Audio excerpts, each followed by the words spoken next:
Jadi beliau kalau memang diperbolehkan untuk mengijazahkan dua doa tadi, dua zikir tadi, beliau mengijazahkan kepada kita semua. Maka dijawab kopi dan ijazah. Kopi.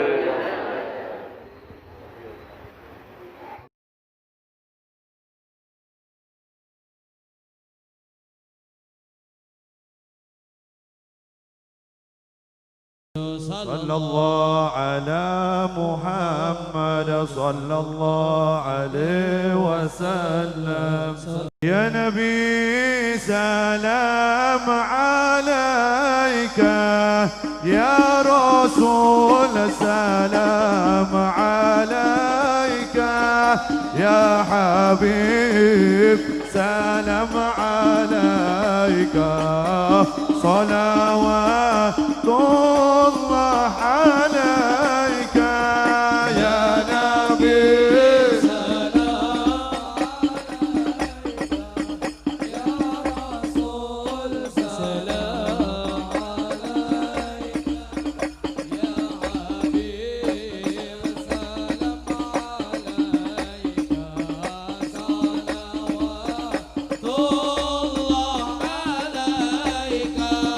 أشرق الكون ابتهاجا بوجود المصطفى أحمد ولأهل الكون أنس والسرور قد تجدد يا نبي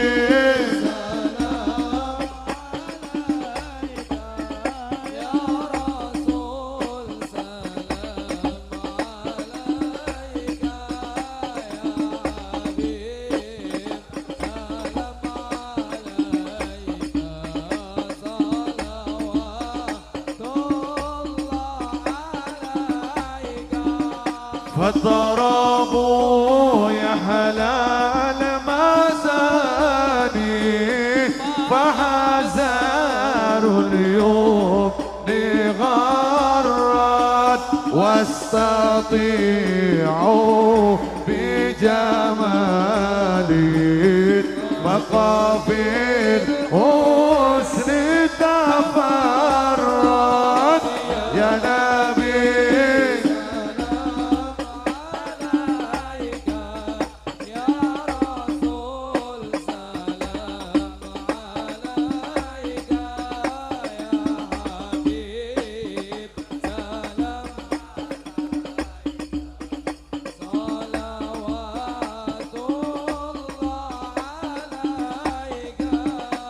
ولنا البشرى بسعد مستمر ليس ينفد حيث أوتينا عطاء جمع الفخر المحبد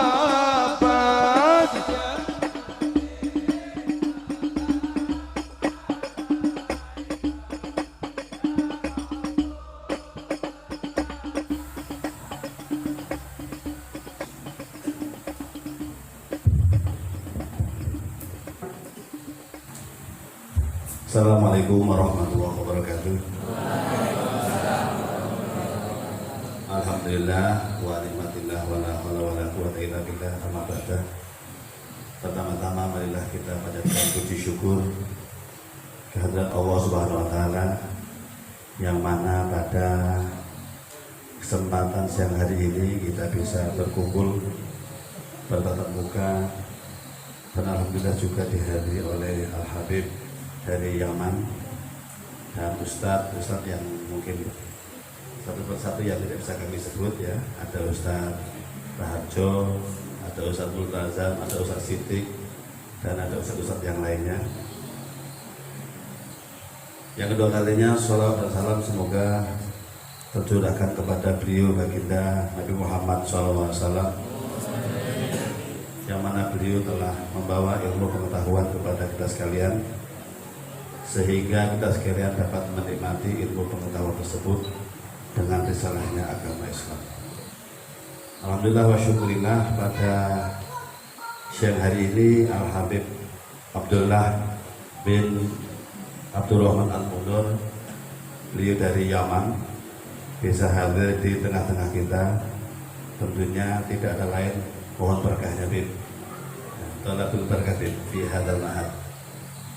Mudah-mudahan ada keberkahan dari beliau, dan mudah-mudahan anak-anak kami Bib, mudah-mudahan jadi anak yang soleh tentunya, dan yang solehah, dan mendapatkan ilmu yang bermanfaat fid dunya wal akhirah. Alhamdulillah, pada siang hari ini juga anak-anak kami yang ini yang mondok Beb, yang tidak pulang pergi, masih tersisa mungkin segini ya, karena belum berani kita dari luar yang masuk, termasuk yang dari Anambas mana kita belum berani saya masukkan karena takut masih kondisi pandemi ya. Mudah-mudahan pandemi ini tetap lepas, dan di sini tentunya tidak ada pandemi ya di sini ya. Pandeminya di luar sana, kita tidak pernah takut dengan pandemi karena semua kata Habib tadi kun ya, kun fayakunnya Allah, insyaallah. Sekejap ya Habib. Saya kira mungkin hanya itu yang saya sampaikan. Mohon berkahnya aja Bib. Mudah-mudahan ini lahan bisa kita bangun lagi Bib. Lahan ini mudah-mudahan bisa terbangun lagi untuk asrama putri, untuk tahfidzul Quran. Dan untuk lahan sebelah mohon berkahnya Bib, biar terbeli Bib. Ya, mohon biar untuk pondok pesantren dan juga untuk mengembangkan pesantren yang mungkin lebih bagus lagi ya. Ala ahli sunnah wal jamaah tentunya. Dan juga Beb, yang terakhir, kami beserta para ustadz untuk mendirikan Mahat Ali. Mudah-mudahan diberkahi oleh Allah, Mahat Ali berdiri di Sumatera ini, khususnya di kota Batam ini. Jadi pondok-pondok pesantren yang tentunya di Batam, tentunya jurusan Al-Quran nanti bisa untuk tafsir Qurannya. Kita akan mengkaji bagaimana tafsir Qurannya dan kitab-kitab kuningnya untuk di pondok ini. Mudah-mudahan ada keberkahan dari Habib dan rombongan tentunya. Saya kira hanya itu yang bisa kami sampaikan, kurang lebihnya mohon maaf. Assalamualaikum warahmatullahi wabarakatuh.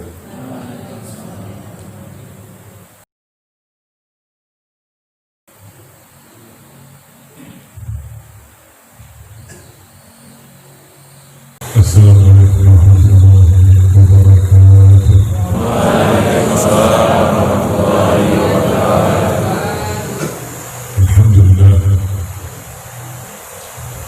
الذي جمعنا وإياكم في هذا المعهد المبارك، معهد يا حسن هداية المبتدئين. إن شاء الله يجعل معهد الهداية إن شاء الله، آمين، ويجعل إن شاء الله معمرا للطلبة والطالبات الخيرين والخيرات، آمين، والمدرسين والمدرسات الصالحين والصالحات، ويبارك في القائمين في هذا المعهد والمشرفين عليه، يجعل أعمالهم تلك ابتغاء مرضات الله وإظهارا لشرع حبيب الله محمد صلى الله عليه وآله وسلم. فإنما تبنى المعاهد وتؤسس المجالس والمدارس ابتغاء مرضات الله ابتغاء مرضات الله وأحياء بشرع حبيب الله وسنة حبيب الله محمد صلى الله عليه وسلم، على محبة الله ورسوله وأهل بيته وأصحابه. فإذا أسست على هذه النيات الصالحات فإنها تحصل منها البركات وتحصل فيها العلوم النافعات بالنيات الصالحات.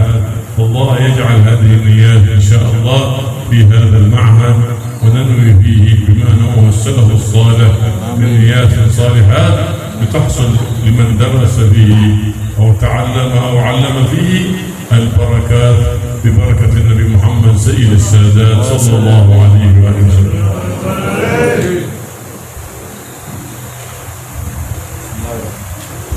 Bismillahirrahmanirrahim. Alhamdulillahirrahmanirrahim. Wassalatu wassalamu ala sayyidina Muhammad wa ala alihi wa sahbihi ajma'in.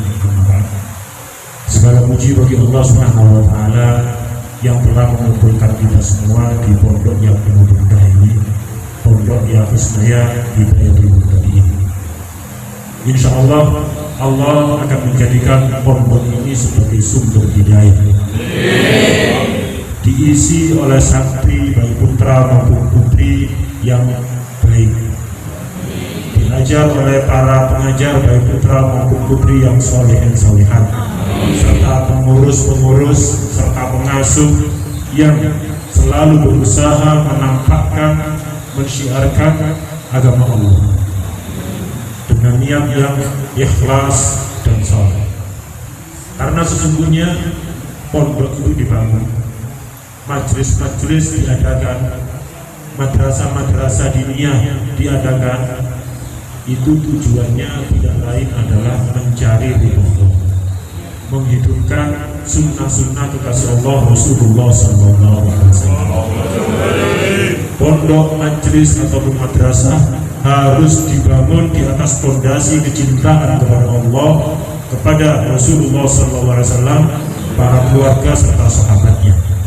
Ketika pondok, madrasah atau majelis dibangun di atas niat yang baik ini, maka insya Allah dipastikan akan mendatangkan barokah.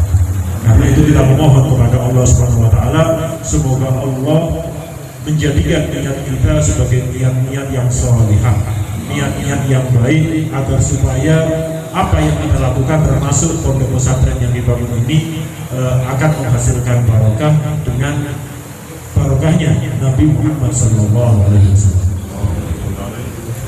كان السلف الصالح يعلمون أولادهم وبناتهم النية الصالحات قبل أن يعلمونهم الوضوء والصلاة وغيرها من الواجبات، لما ينبني على النية الصالحة الأجر العظيم. وبنيات الأبرار تزكو أعمالهم كما قال الإمام الغزالي، أي تتبارك وتزداد إذا أنت عملت عملا صالحا واحدا لكن نويت فيه نيات كثيرة 30 نية، فتعطى بكل نية عملا صالحا فكأنك أعملت أعمالا صالحة متعددة. بهذه النيات يكتب لك الله سبحانه وتعالى الحسنات ويعلي لك الدرجات. فينبغي لك عند كل عمل تريد أن تقدم عليه قبل كل شيء تحرر النيات الصالحات بينك وبين مولاك رب البريات سبحانه وتعالى، وتكون هذه النيات على سنة الهادي سيد السادات محمد صلى الله عليه وآله وصحبه وسلم. Di antara kebiasaan ulama salaf saleh itu mereka mengajari putra putrinya, santri-santrinya niat yang baik sebelum diajari wudu, sebelum diajari sholat, sebelum diajari kewajiban-kewajiban yang lain. Jadi yang nomor satu adalah bagaimana mereka memiliki niat yang baik. Karena dengan niat yang baiklah apa yang kita lakukan akan mendapatkan pahala yang sangat besar di sisi Allah. Sebagaimana dikatakan oleh Imam Ghazali, orang-orang al-abrar itu mendapatkan kedudukan yang tinggi di sisi Allah, pahala yang besar di sisi Allah, gara-gara apa? Tidak lain gara-gara niatnya mereka yang baik. Semua yang dilakukan itu selalu didasari oleh niat yang baik, ikhlas, murni karena Allah Ta'ala. Karena itu ketika kita mau melakukan amal kebaikan, sebelum kita lakukan amal, tata dulu niat yang baik, perbanyak niat yang baik. Satu amal kebaikan, kalau Anda niati 30 niat yang baik, maka Anda dengan satu amal itu akan mendapatkan pahala seperti Anda beramal 30 kali, padahal Anda cuma beramal 1 kali. Gara-gara niat yang banyak, akhirnya pahala yang Anda dapatkan juga banyak, kedudukan Anda pun cepat naik di sisi Allah Subhanahu wa taala. Karena itu sekali lagi beliau menekankan, sebelum melakukan amal soleh, tatalah niat baik-baik, perbanyak niat-niat yang baik juga. والعلوم النافعة هي ميراث الأنبياء والمرسلين، وميراث النبي محمد سيد الأنبياء والمرسلين. قال صلى الله عليه وآله وسلم: إن معاشر الأنبياء نورث العلم والحكمة، فالعلم والحكمة هو ميراث النبي محمد صلى الله عليه وآله وسلم. فمن أراد النصيب الأوفى من ذلك الميراث فعليه أن يدلي دلوه في ذلك العلم النافع. كان سيدنا أبو هريرة ماضيا في سوقه فرأى الناس مشتغلين بأسواقهم وبيعهم وشرائهم فناداهم بأعلى صوته: ما بالكم في أسواقكم وميراث رسول الله صلى الله عليه وآله وسلم يسمى في المسجد. فترك الناس ما هم فيه من بيع وشراء وذهبوا إلى المسجد، ثم رجعوا فقالوا: يا أبا هريرة لقد كذبت علينا، ذهبنا إلى المسجد فما وجدنا هناك ميراثا يسمى. قال: فماذا وجدتم؟ قالوا: وجدنا حلقات تتدارس القرآن وحلقات تتدارس العلم في الحلال والحرام. فقال أبو هريرة: هو ذاك ميراث رسول الله صلى الله عليه وآله وسلم. إن الأنبياء والمرسلين لم يورثوا دينارا ولا درهما، إنما ورثوا العلم والحكمة.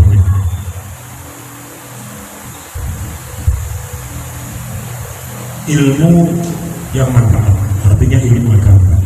Ini adalah warisan para nabi dan para rasul. Semua nabi dan semua rasul itu bukan mewariskan harta, tapi mewariskan ilmu yang manfaat, ilmu dan hikmah. Ilmu yang manfaat yaitu ilmu agama.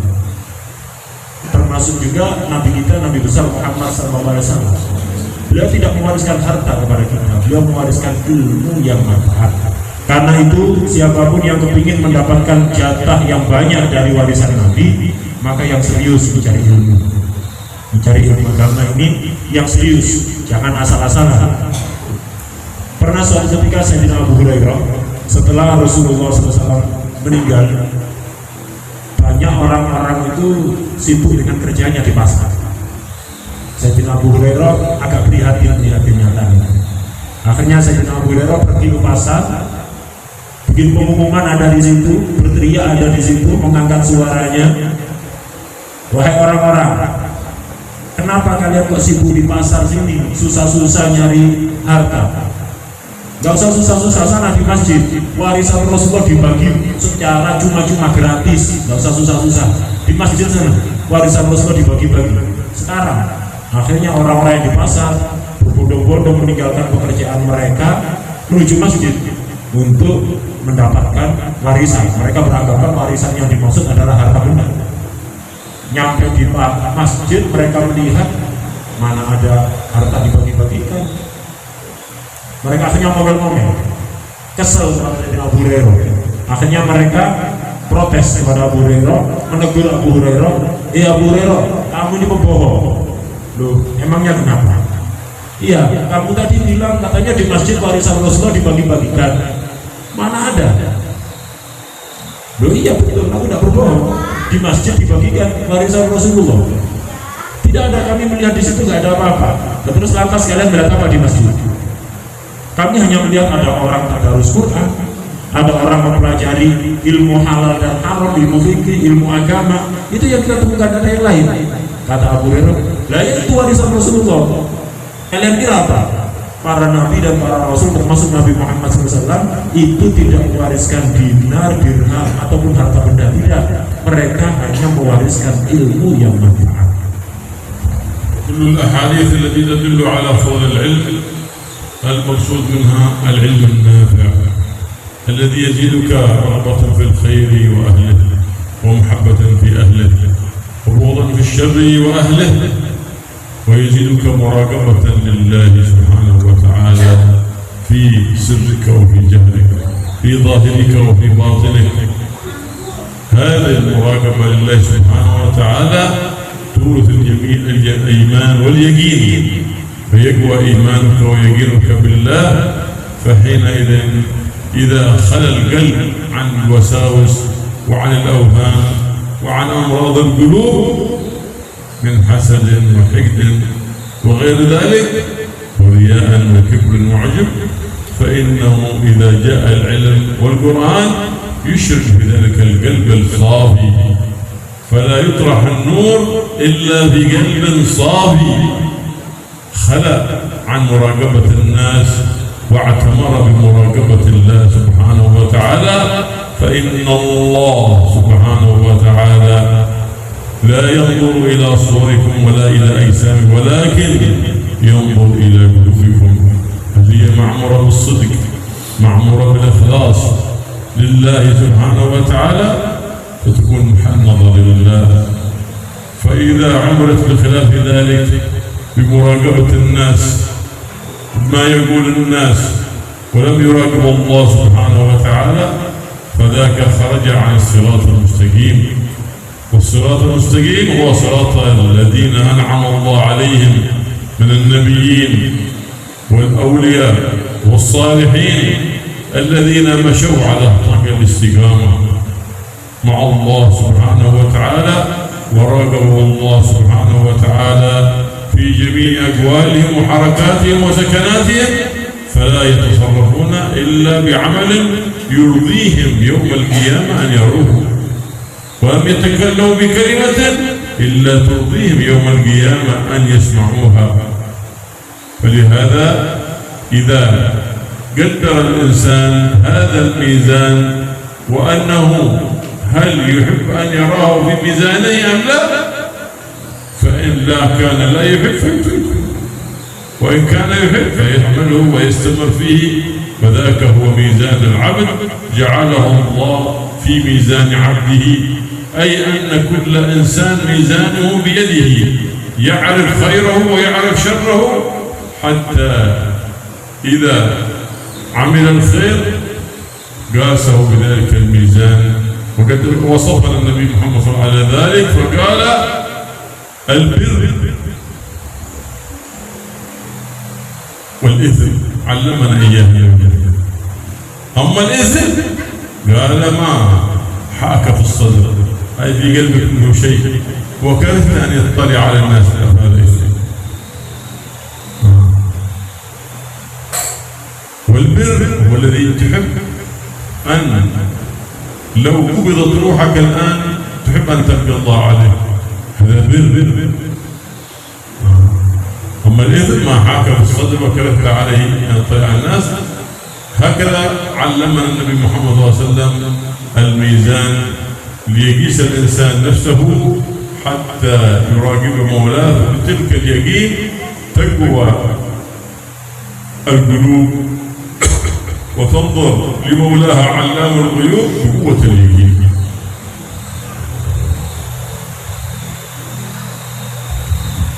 Kita sering mendengar dalil-dalil, hadis-hadis yang menjelaskan tentang keutamaan ilmu. Orang yang memiliki ilmu memiliki kedudukan khusus di sisi Allah dan di sisi Rasulullah SAW. Banyak sekali hadis-hadis yang menjelaskan itu. Perlu kita pahami bersama bahwa hadis-hadis dan dalil-dalil yang menjelaskan keutamaan ilmu itu khusus ilmu yang manfaat. Jadi bukan semua ilmu, khusus ilmu yang manfaat, dialah yang akan memiliki kedudukan istimewa di sisi Allah. Ilmu apa itu ilmu manfaat? Ilmu manfaat itu adalah ilmu yang menambah kecintaan kita kepada kebaikan dan orang-orang yang baik. Ilmu yang menumbuhkan rasa tidak suka, rasa benci kepada perbuatan jelek dan orang-orang yang melakukan perbuatan jelek. Ilmu yang bisa menumbuhkan muraqabah kepada Allah. Artinya apa? Kita selalu sadar setiap saatnya ini kita dipantau oleh CCTV Allah. Semua gerak-gerik kita, bahkan apa yang terlintas di pikiran kita itu diawasi oleh Allah. Ini ilmu yang manfaat. Kalau kita punya ilmu yang bisa menimbulkan perasaan seperti itu, kita sadar bahwa apapun yang kita lakukan diawasi oleh Allah, sehingga kita ngukur ini diridai oleh Allah benar. Kalau diridai saya lakukan, kalau tidak diridai saya tinggalkan. Kalau ilmu kita bisa membuat kita seperti itu, itulah ilmu yang manfaat dan itulah ilmu yang memiliki keutamaan yang diterangkan oleh hadis-hadis Rasulullah SAW. Ketika hati itu sudah bersih dari perasaan ujub, riya, hasud dan sifat-sifat jelek lainnya, ini kalau dimasuki oleh ilmu, dimasuki oleh ayat-ayat Al-Quran, maka ilmu itu akan memunculkan cahaya dalam hati tersebut. Kalau hati sudah bersih, dimasuki oleh ilmu, dimasuki oleh Al-Quran, maka hati itu akan bercahaya. Tapi kalau sebaliknya, hati masih kotor, dimasuki oleh ilmu, sebaik apapun tidak akan bercahaya. Ilmu itu kalau sudah memunculkan cahaya ada di hati, orang itu hanya akan memperhatikan apa komentar Allah. Mau melakukan apapun, mau bersikap bagaimanapun, yang diperhatikan ada komentar Allah. Kira-kira menurut Allah ini bagaimana? Diridhoi atau tidak? Dan sama sekali tidak memperdulikan komentar orang. Gak ada urusan. Orang mau ngomong apa, yang penting Allah ridhoi. Itu kalau hati sudah bersih, dimasuki ilmu akan menumbuhkan cahaya, dan cahaya itu akan apa? Menuntut kita untuk selalu muraqabah kepada Allah. Tapi kalau sebaliknya, hati itu masih kotor, kita masih senang memperhatikan komentar orang, mau melakukan apapun, ya apa kira-kira komentar orang, baik apa enggak, salah enggak di mata orang, tanpa memperdulikan komentar Allah, maka orang yang seperti ini itu berarti dia setelah saja. Dia tidak mengikuti as-siratul mustaqim, jalan yang lurus, yaitu jalannya para anbiya, para rasul, para syuhada, as-shalihin. Tidak. Kemudian untuk ketika ilmu itu sudah bercahaya, maka hati kita itu akan memiliki timbangan. Hati kita akan diberi petunjuk oleh Allah dan memiliki timbangan untuk mengukur ini benar, baik, atau ini dosa. Itu tidak semua hati. Ini hati yang sudah bersih akan seperti itu. Bagaimana orang itu kalau sudah hatinya bersih, memiliki cahaya ilmu, dia akan langsung bisa membedakan ini baik atau tidak. Sebagaimana diterangkan oleh Rasulullah SAW, sesuatu itu kalau baik, ciri-cirinya apa? Seandainya kita sedang melakukan perbuatan itu dan nyawa kita dicabut oleh Allah, kita akan senang. Kira-kira kita senang nggak kalau sedang melakukan sesuatu nyawa kita dicabut saat itu? Untuk itu berarti perbuatan baik. Sedang sujud misalnya, sedang ngaji, sedang baca Quran, nyawa kita dicabut saat itu, tentu kita senang. Nah itu berarti kebaikan. Sementara sebaliknya perbuatan dosa itu adalah perbuatan yang ke hati itu nggak enak, mengganjal. Ketika mau dilakukan itu terasa mengganjal ada di hati. Dan kita malu kalau dilihat oleh orang, itu berarti perbuatan dosa, pasti kan. Kalau kita melakukan sesuatu kok terasa mengganjal ada di hati dan kita tidak ingin terlihat oleh orang, malu kalau sampai kelihatan orang, itu berarti perbuatan dosa. Nah, ini adalah timbangan yang diterangkan oleh Rasulullah SAW. Imam Syafi'i قدس الله روحه حفظ القرآن وهو ابن 7 سنوات، وحفظ الموطأ وهو كتاب كبير في الفقه في الحديث وهو ابن 10 سنوات، وأذن له مشايخه في الإفتاء وهو ابن 15 سنة. عندما أذن له مشايخه في الإفتاء ناداه أحد مشايخه مسلم بن خالد الزنجي، ناداه وقال: يا شافعي إني أرى عليك نورا فلا تطفئه بظلمة المعصية، فإن العلم نور ونور الله لا يهدى للعاصي، فالاستقامة على الطاعات تنور القلوب وتغفر ما مضى، إن أنت أحسنت فيما هو آت غفر الله لك ما مضى وحفظك فيما بقي، بشرط أن تحسن في الأوقات الآتية، فيصلح لك الله سبحانه وتعالى أحوالك الظاهرات والباطنات.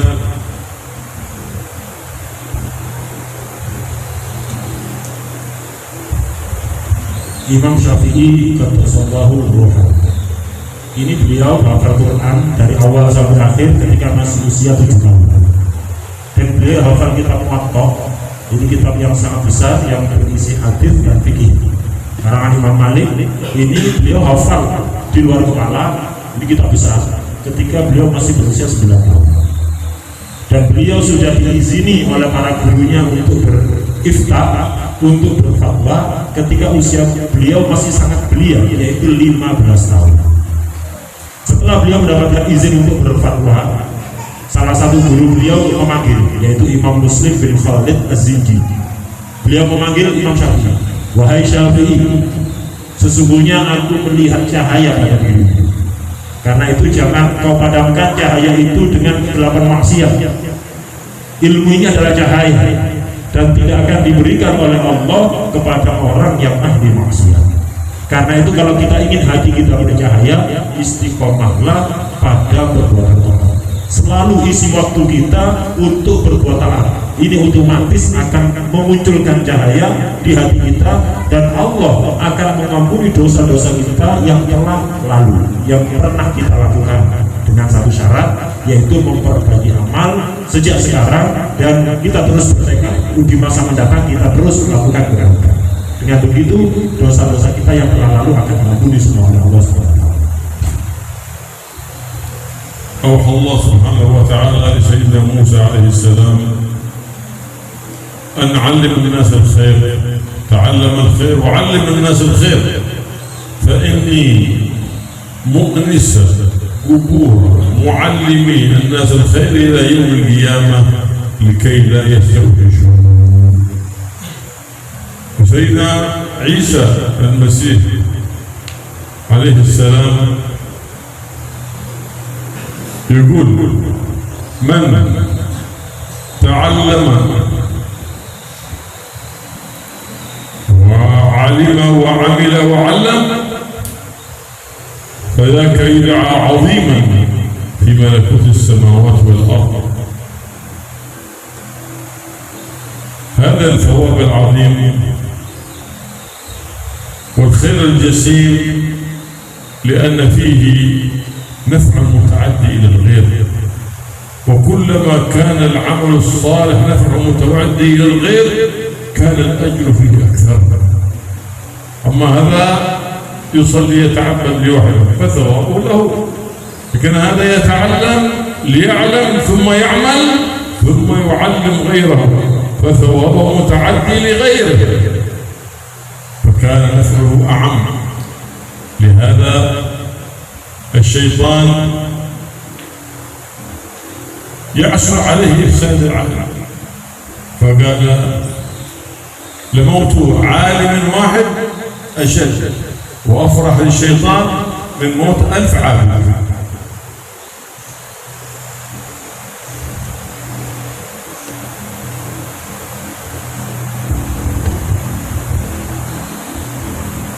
Allah memberikan wahyu kepada Nabi Musa agar supaya Nabi Musa ini mengajari masyarakat tentang kebaikan.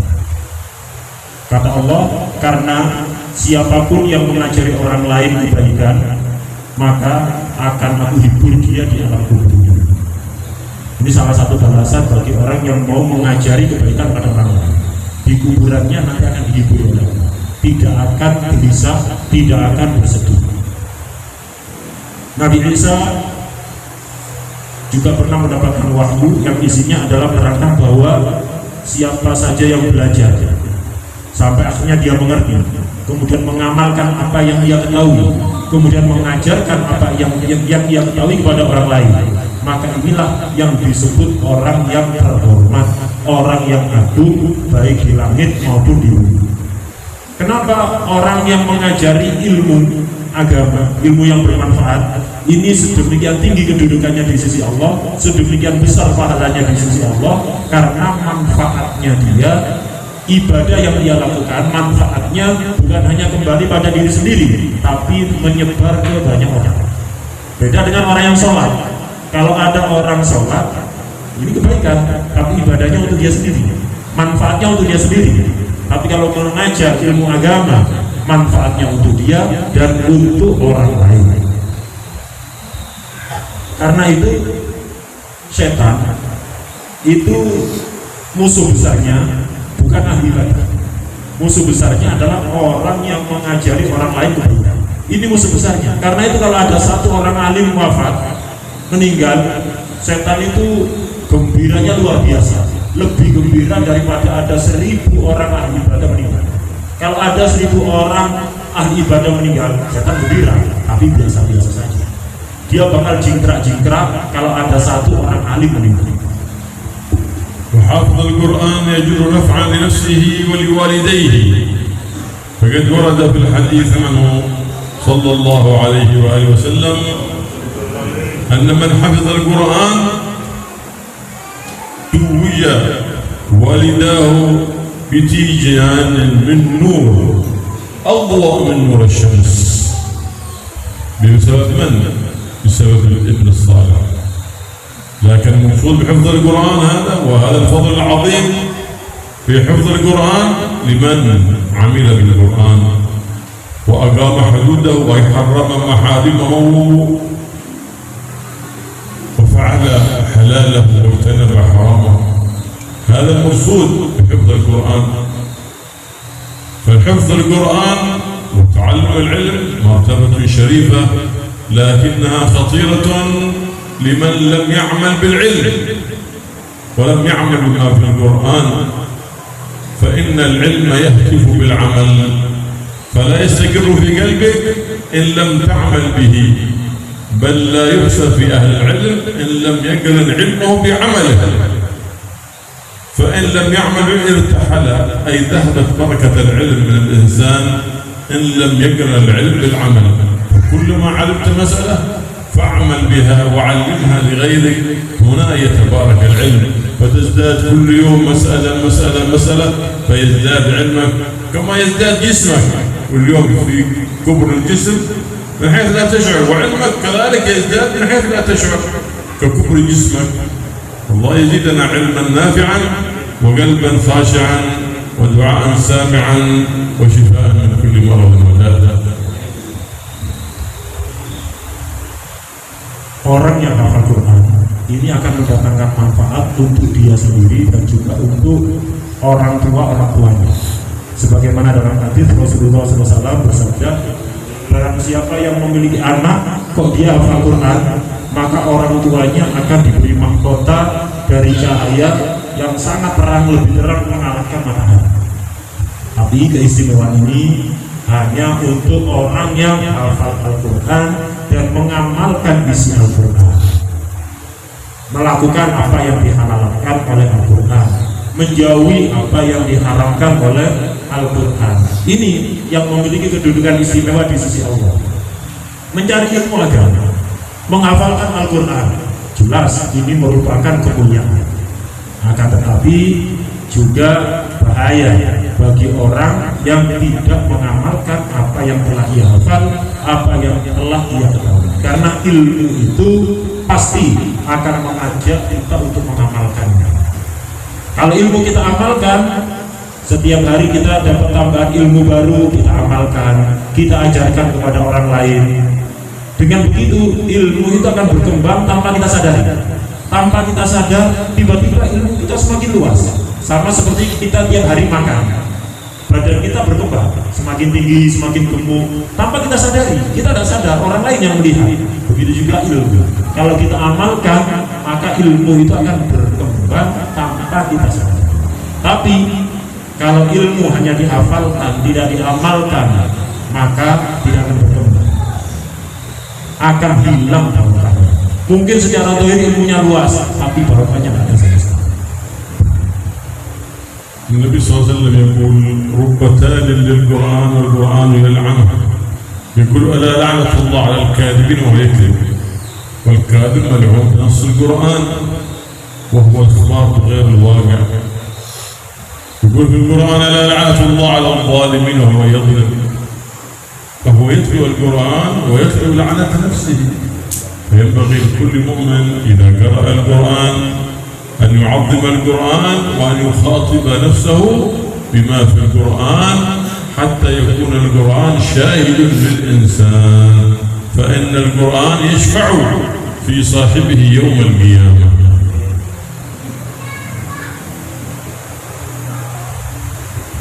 Rasulullah SAW bersabda, hanya orang itu membaca Al-Quran, tapi justru Al-Quran yang ia baca melaknat dia, mendoakan dia jauh dari rahmat Allah. Kok bisa? Iya, dia baca Quran. Di antara isi Al-Quran adalah ala la'natullah ala kadhibin. Ketahuilah sesungguhnya laknat Allah itu atas orang-orang yang berdusta. Orang-orang yang suka berdusta itu dijauhkan dari rahmat Allah. Dia baca ayat itu, tapi dia suka bohong. Berarti dia baca Quran melaknat dirinya sendiri. Quran melaknat dia, mendoakan jelek dia. Di dalam Al-Quran juga diterangkan bahwa laknat Allah atas orang-orang yang berbuat dolim. Nah, tapi dia selalu berbuat dolim.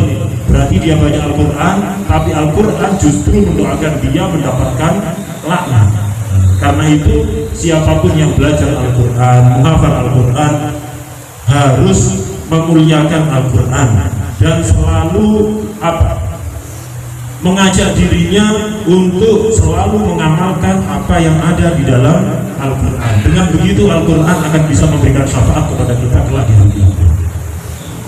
وهذه الدعوة المباركة مما يثبت العلم والمواظبة عليها خلف الصلوات وأوقات الاستجابات، وهي اللهم اغننا بالعلم وزينا بالحلم وأكرمنا بالتقوى والاستقامة وجملنا بالعافية. المواظب عليها يثبت العلم في قلبه، والصلاة المذهبة للنسيان تقوي حافظتك وتذهب عنك النسيان، وهي اللهم صل على مولانا محمد النور المذهب للنسيان بنوره وعلى آله وصحبه وسلم قبل الدرس 3 مرات وصباحا ومساء 3 المواظبة عليها إن شاء الله تقوي الحافظة وتذهب عنك النسيان. إن صحت الإجازة أجزناكم في هذه الصلاة وفي هذه الدعوة. Jawab kebenaran ijazah. Jadi beliau memberikan ijazah barusan kepada kita semuanya, 2 ijazah. Yang pertama yaitu doa agar supaya ilmu yang kita ketahui itu nempel pada kita, tidak gampang lupa, nempel pada kita terus kita amalkan. Yang pertama adalah Allahumma aghnina bil ilmi wa zayyinna bil hilmi wa akrimna bit taqwa wal istiqamah wa jammilna bil afiyah.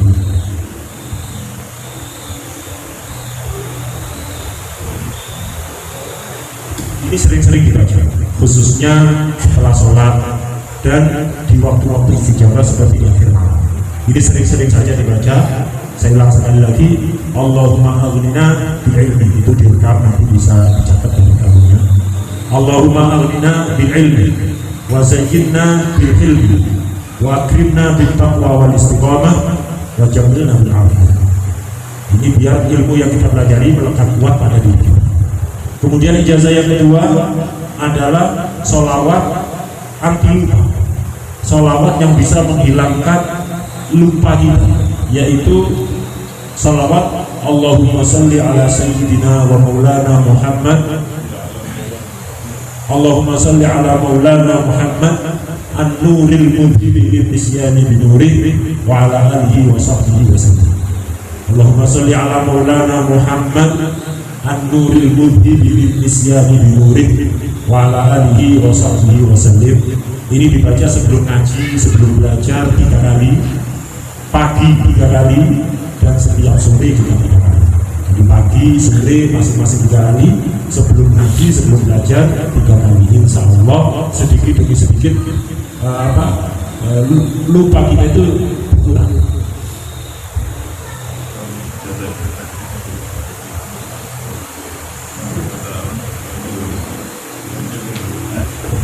Jadi beliau kalau memang diperbolehkan untuk mengijazahkan 2 doa tadi, 2 zikir tadi, beliau mengijazahkan kepada kita semua. Monggo dijawab mobil dan ijazah. اللهم زينا بالعلم والتقوى وجملنا بالعافيه وحملنا بالتقوى والاستقامه ويغفر لنا بذنوبنا ندامنا في الحال والمآل وبارك في الاولاد والبنات ان شاء الله والطلبه والطائبات يجعلهم الصالحين والصالحات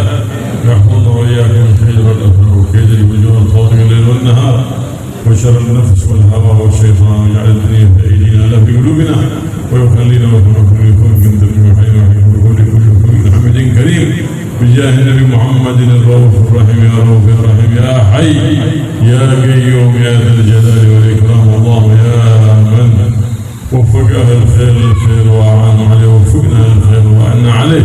اللهم إنا نبات نعمتك ولا تجعلنا حصاد نعمتك.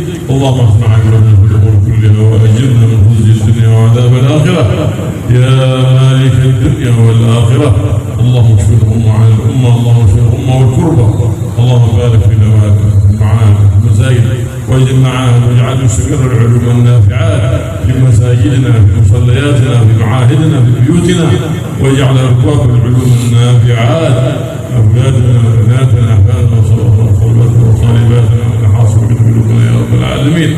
ربنا آتنا في الدنيا حسنة وفي الآخرة حسنة وقنا عذاب النار.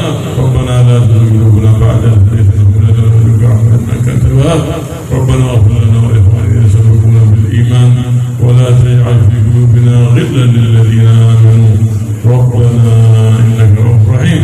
اللهم اهدنا حياتنا وجبنا عما يؤذينا في ديننا ودنيانا.